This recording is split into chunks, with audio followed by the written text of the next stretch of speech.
આકાશવાણી ભુજ સમાચાર અશરફ નથવાણી વાંચે છે. નમસ્કાર. રાષ્ટ્રપતિ દ્રૌપદી મુર્મુ 79માં સ્વતંત્રતા દિવસની પૂર્વ સંધ્યાએ આજે રાષ્ટ્રને સંબોધિત કરશે. તેમનું સંબોધન સાંજે 7 વાગ્યાથી આકાશવાણીના તમામ રાષ્ટ્રીય નેટવર્ક પર પ્રસારિત કરાશે. આકાશવાણીના પ્રાદેશિક નેટવર્ક પર રાત્રે 9:30 વાગે પ્રાદેશિક ભાષાઓમાં તેમના સંબોધનનું પ્રસારણ કરાશે. દૂરદર્શનની તમામ ચેનલ પર પણ હિન્દી અને પછી અંગ્રેજી ભાષામાં રાષ્ટ્રપતિશ્રીના સંબોધનનું પ્રસારણ કરાશે. દૂરદર્શન પર હિન્દી અને અંગ્રેજીમાં સંબોધનના પ્રસારણ બાદ દૂરદર્શનની પ્રાદેશિક ચેનલ્સ દ્વારા પ્રાદેશિક ભાષાઓમાં પણ તેનું પ્રસારણ કરાશે. સ્વતંત્રતા દિવસની પૂર્વ સંધ્યાએ મુખ્યમંત્રી ભૂપેન્દ્ર પટેલ આજે સાંજે રાજ્યના નાગરિકોને પ્રજાજોગ સંદેશ પાઠવશે. આ પ્રજાજોગ સંદેશનું આકાશવાણી પર 9:15 પ્રસારણ કરાશે, જ્યારે ડીડી ગિરનાર ચેનલ પરથી આવતીકાલે સવારે 9 કલાકે પ્રસારિત થશે. આવતીકાલે સમગ્ર રાષ્ટ્ર 79મું સ્વાતંત્ર્ય દિવસ ઉજવશે. સ્વાતંત્ર્ય દિનની કચ્છમાં જિલ્લા કક્ષાની ઉજવણી ભચાઉના SRP ગ્રુપ 16 મેદાન ખાતે કરાશે, જેમાં જિલ્લા કલેક્ટર આનંદ પટેલ સવારે 9:15 વાગે ધ્વજવંદન કરશે. એક અગત્યની જાહેરાત. આવતીકાલે સવારે પ્રધાનમંત્રી નરેન્દ્ર મોદી લાલ કિલ્લા પરથી રાષ્ટ્રને સંબોધિત કરશે. તેના કારણે આકાશવાણી ભુજ પરથી સવારનું સમાચાર બુલેટિન 6:50ની જગ્યાએ 6:40 પ્રસારિત કરાશે, જ્યારે પ્રાસંગિક 6:35 રજૂ થશે. આ ઉપરાંત સ્વતંત્રતા દિનની ભચાઉ ખાતેની જિલ્લા કક્ષાની ઉજવણીને આવરી લેતો રેડિયો અહેવાલ આવતીકાલે રાત્રે 8:15 આકાશવાણી ભુજ પરથી પ્રસારિત કરાશે. સ્વતંત્રતા પર્વની ઉજવણીના એક દિવસ પૂર્વે આજે ભુજમાં જિલ્લા કક્ષાની તિરંગા યાત્રા હર ઘર તિરંગા હર ઘર સ્વચ્છતા સ્વતંત્રતા કા ઉત્સવ સ્વચ્છતા કે સંઘની થીમ પર યોજાઈ હતી. તિરંગા યાત્રા સવારે જ્યુબિલી ગ્રાઉન્ડથી નીકળીને બસ સ્ટેન્ડ, ઓલ્ફ્રેડ હાઈસ્કૂલ થઈને હમીરસર તળાવ ખાતે સંપન્ન થઈ હતી. 300 મીટર લંબાઈનો તિરંગો યાત્રા દરમિયાન આકર્ષણનું કેન્દ્ર બન્યો હતો. આ યાત્રામાં વિદ્યાર્થીઓ, શિક્ષકો, મહિલાઓ, સામાજિક સંસ્થાઓ, પોલીસ, હોમગાર્ડ અને BSFના જવાનો, આંગણવાડી કાર્યકરો, આરોગ્ય કર્મીઓ તથા જિલ્લાના અધિકારીઓ અને પદાધિકારીઓની સાથે મોટી સંખ્યામાં રાષ્ટ્રપ્રેમી નાગરિકોએ જોડાઈને દેશની એકતાનો પરિચય કરાવ્યો હતો. તિરંગા યાત્રાથી ભુજ શહેરના રસ્તાઓ દેશપ્રેમના નારાઓ અને ગીતોથી ગુંજી ઉઠ્યા હતા. યાત્રામાં ભાતીગળ સંસ્કૃતિ સાથેના પહેરવેશના દર્શન થયા હતા, તો વળી નાના ભૂલકાઓએ ક્રાંતિવીરોના વાઘા ધારણ કરીને નાગરિકોને મંત્રમુગ્ધ કર્યા હતા. શહેરમાં ઘરો, વ્યવસાય સ્થાનો અને જાહેર સ્થળોએ તિરંગો લહેરાવીને નાગરિકોએ દેશપ્રેમ અને સમર્પણની લાગણી વ્યક્ત કરી હતી. સાંસદ વિનોદ ચાવડાએ તિરંગા યાત્રાનો પ્રારંભ કરાવતા જણાવ્યું હતું કે હર ઘર તિરંગા યાત્રા અભિયાન અંતર્ગત દેશના ખૂણે ખૂણે વિવિધ કાર્યક્રમોનું આયોજન થઈ રહ્યું છે.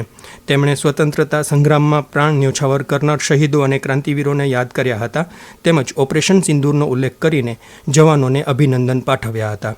કાર્યક્રમના પ્રારંભે જિલ્લા ગ્રામ વિકાસ એજન્સી દ્વારા સ્વચ્છતાના સંદેશ સાથેની ડોર ટુ ડોર સફાઈની 26 ઈ-રિક્ષાનું ઉપસ્થિત સરપંચોને વિતરણ કરવામાં આવ્યું હતું.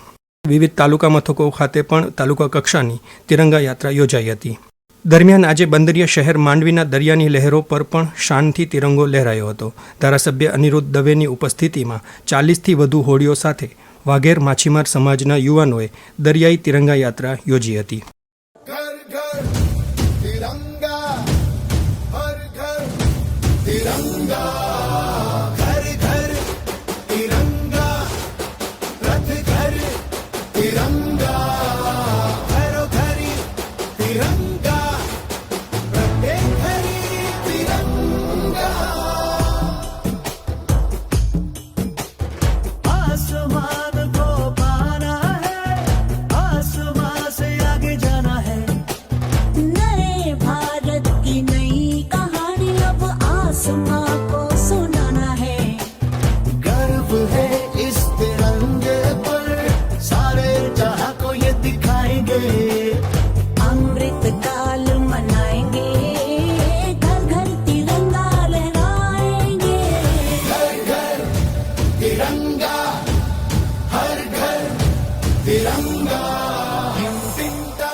સ્વાતંત્ર્ય પર્વ પ્રસંગે રાષ્ટ્રપતિ ચંદ્રકોની જાહેરાત કરવામાં આવી છે. રાજ્ય પોલીસ દળના 23 પોલીસ અધિકારીઓ કર્મચારીઓને રાષ્ટ્રપતિના ચંદ્રક જાહેર કરાયા છે. તેમાં લાંચ રૂશ્વત વિરોધી બ્યુરો એસીબીના નિયામક આઈપીએસ પિયુષ પટેલ અને ઇન્ટેલિજન્સના એડીજીપી મુકેશ સોલંકીને વિશિષ્ટ સેવા અંગેના ચંદ્રક જાહેર કરાયા છે. જ્યારે અમદાવાદ શહેર ગુના શાખાના જેસીપી શરદ સિંગલ, સુરત સેક્ટર 2ના જેસીપી કેએન ડામોર અને સુરત શહેર ઝોન 5ના એસીપી આરપી બારોટ તથા પૂર્વ કચ્છ ગાંધીધામના હથિયારી હેડ કોન્સ્ટેબલ વિક્રમસિંહ જાડેજા સહિત 21 અધિકારીઓ કર્મચારીઓને પ્રશંસનીય સેવા ચંદ્રક માટે પસંદગી કરાઈ છે. આવતીકાલે નવી દિલ્હીમાં યોજાનાર સ્વતંત્રતા દિવસ સમારોહમાં 28 રાજ્યો અને કેન્દ્રશાસિત પ્રદેશોના 210 પંચાયત પ્રતિનિધિઓ ખાસ મહેમાન તરીકે ઉપસ્થિત રહેશે. વિશેષ અતિથિઓમાં કચ્છના એક મહિલા સરપંચ સહિત રાજ્યના 3 સરપંચોનો સમાવેશ થાય છે. અંજાર તાલુકાના ભીમાસર ગામના સરપંચ ડાઈબેન હુંબલ વિશેષ અતિથિ તરીકે સ્વતંત્રતા દિવસ સમારોહમાં ભાગ લેવા દિલ્હી પહોંચ્યા છે. સ્વચ્છ ભારત મિશન ગ્રામીણ યોજના હેઠળ અમારા ગામમાં 50 શૌચાલય નિર્માણ કરેલ છે અને અમારા ગામના બધા કુટુંબો શૌચાલય ધરાવે છે અને તેનો ઉપયોગ કરે છે. અમારું ગામ 100% શૌચાલય ધરાવે છે અને અમારા ગામમાં 100% ગટર લાઈન પણ છે અને દરરોજ અમારા ગામની સફાઈ કરવામાં આવે છે.